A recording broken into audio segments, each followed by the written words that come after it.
सकते हो कि ये वो ज्ञान का समुद्र है जिसमें आप गोते लगाते रह जाओगे, लगाते रह जाओगे, खत्म नहीं होगा दोस्तों। क्यों? क्योंकि इसमें अथाह सब्जेक्ट है। अब अथाह सब्जेक्ट में अगर हम देखेंगे तो सबसे पहले हम लोग यहाँ पर किसकी बात करेंगे? सामान्य अध्ययन में समसामयिकी की बात करते हैं। समसामयिकी की बात करते हैं। किसकी बात करते हैं? समसामयिकी बोले तो करंट अफेयर की बात करेंगे। फिर उसके बाद आते हैं साथियों, अगर हम बात करेंगे तो सामान्य विज्ञान की बात करेंगे।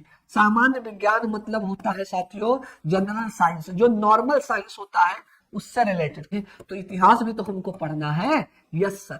लेकिन यहाँ इतिहास में आपको एक चीज ध्यान देना है।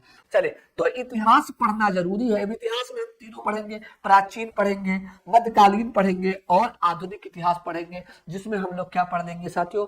भारतीय स्वतंत्रता संघर्ष है ना, या भारतीय स्वतंत्रता संग्राम पढ़ेंगे। इसके बाद अगर हम बात करेंगे साथियों, तो अब हम भूगोल की बात करते हैं। तो भूगोल में आपको याद होगा कि साथियों भूगोल में नदियां तो बड़ी जरूरी है पढ़ना। नदियां इसलिए पढ़ना है क्योंकि गंगा माँ जो है वो कह सकते हो बिहार में बहुत बड़े क्षेत्र को कवर करती हुई जा रही होती है। तो वो कह सकते हैं कि नदियों को पढ़ना बड़ा जरूरी हो जाएगा।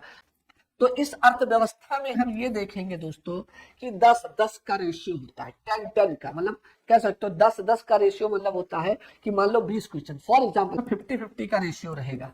50 मतलब 50 क्वेश्चन जो होंगे वो ट्रेडिशनल होंगे और 50 क्वेश्चन जो होंगे वो करंट हो जाएंगे। एकदम से याद रखना, क्या होंगे? करंट के हो जाएंगे। तो दो चीजों पर ध्यान देना है कि 50 जो होंगे वो 50%, मतलब 10 क्वेश्चन मान लो आ रहा है या 5 आ रहा है, तो याद रखना ज्यादातर जो क्वेश्चन होंगे वो इकोनॉमी के करंट से रिलेवेंट करेंगे। Repo rate, reverse repo rate, bank rate क्या होता है, एसएलआर क्या होता है, सीआरआर क्या होता है, मतलब जितने भी नॉर्मल जो आप कह सकते हैं करंट से मिलते जुलते हैं वो ज्यादा पूछे जाने की संभावना है। इसके अलावा हम पॉलिटी की बात करते हैं, कॉन्स्टिट्यूशन की, है ना, संविधान की बात करते हैं। तो संविधान में एकदम सामान्य चीज पूछी जाती है।